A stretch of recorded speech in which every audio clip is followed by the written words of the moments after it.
Parfois, lorsque vous avez besoin de faire quelque chose, ou vous sentez un appel de Dieu, il peut vous donner un don de foi.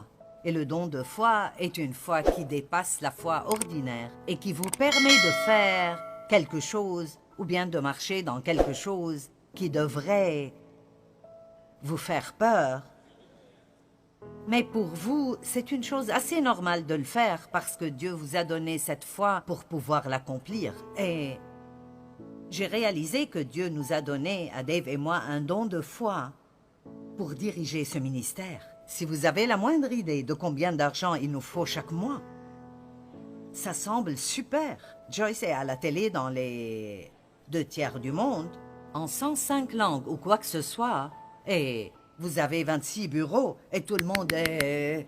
Oui, mais c'est coûteux. Et le fait est que nous n'avons aucune dette, les factures sont toutes payées. Nous n'avons jamais eu à emprunter de l'argent. Nous n'avons jamais payé d'intérêt au cours de toutes ces années de ministère. Et j'ai appris à faire confiance à Dieu pour de l'argent. Il y a très longtemps, quand je faisais littéralement confiance à Dieu, concernant mes sous-vêtements, mes poils et mes tabliers. Et donc, je ne comprenais pas ce qui arrivait dans ma vie. Je ne le comprenais pas du tout. Mais je le comprends maintenant et nous ne nous inquiétons de rien. En 2008, alors que le marché boursier était en déclin financier, beaucoup de gens ont réduit leurs dons.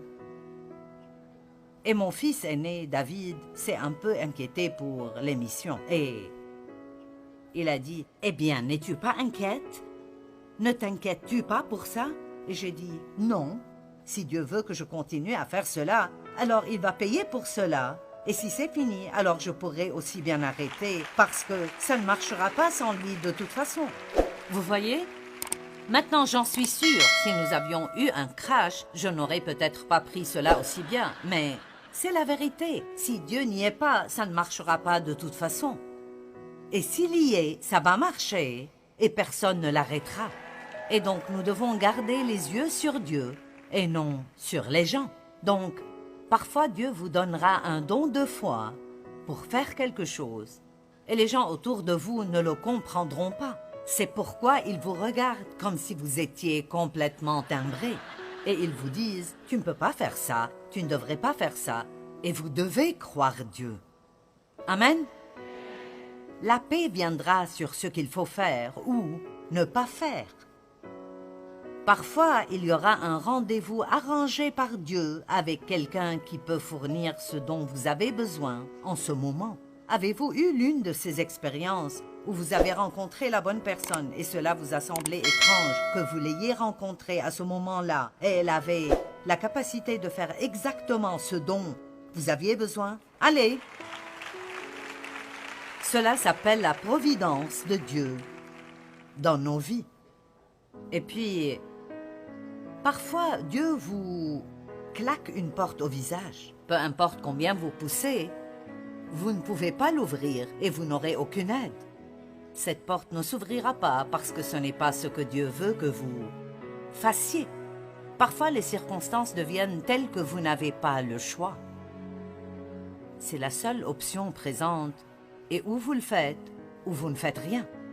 Lorsque Dieu m'a appelé à enseigner, j'ai eu l'impression qu'il m'avait appelé à proclamer parole à tous les hommes. Je n'ai donc jamais eu le sentiment d'avoir un ministère pour femmes ou d'être supposé enseigner les femmes. Cependant, je ne faisais pas grand-chose et on m'a demandé d'enseigner à une réunion de femmes une fois par semaine. Eh bien, je ne voulais pas vraiment faire ça parce que je ne pensais pas que c'était vraiment ce que Dieu m'avait appelé à faire. Mais ensuite, j'ai réalisé que je n'avais rien d'autre à faire. Donc, si c'est la seule porte qui était ouverte,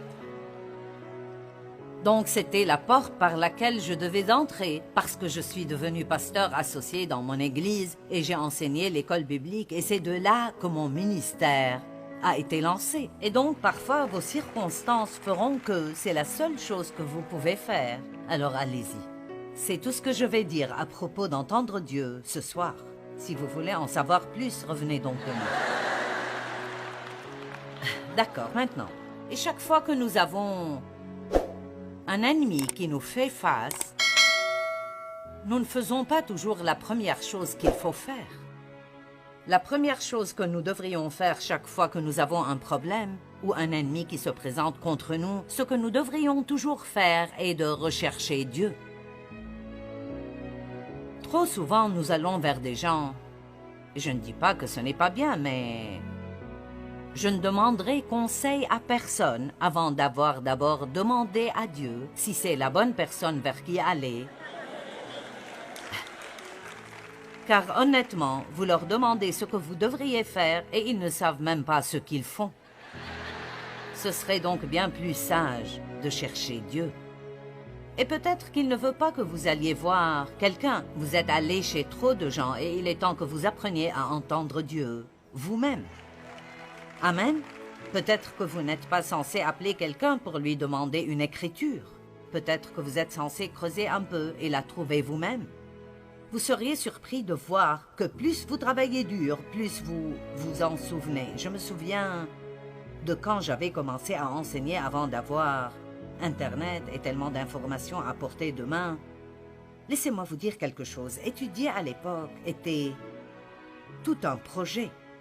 Je veux dire, j'avais ma Bible et toutes ces Bibles d'études, et j'avais un dictionnaire biblique, et j'avais une bonne concordance. Et je veux dire, ça prenait des heures et des heures et des heures. Mais je ne regrette pas du tout ces jours, car cela m'a réellement donné une base solide dans la parole.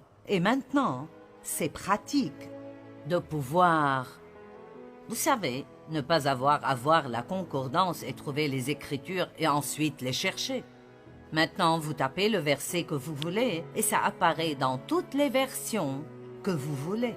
Mais parfois, c'est plus utile de creuser un peu que de cliquer avec la souris. Amen. Et donc, la première chose à faire est d'aller vers Dieu, quoi que nous confrontions. Josaphat savait cela.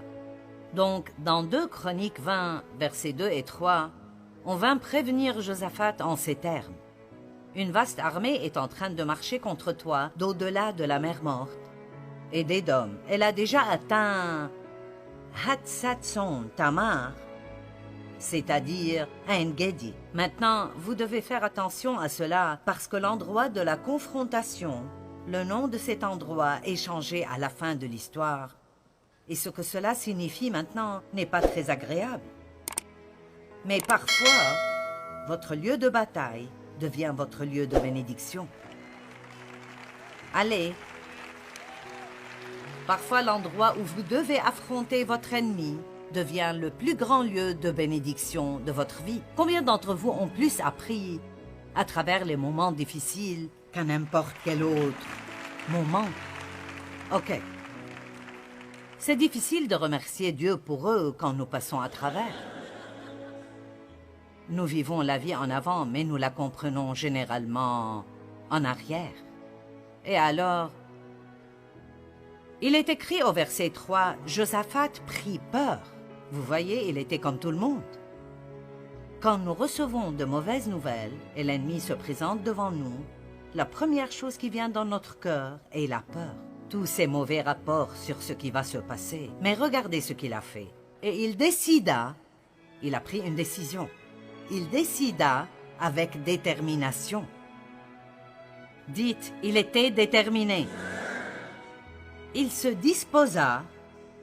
J'aime disséquer cela lentement et l'examiner parce qu'il savait que rechercher Dieu dans cette situation n'était pas simplement quelque chose qu'il pourrait faire s'il le voulait. Il savait que c'était vital pour lui d'entendre Dieu s'il voulait vaincre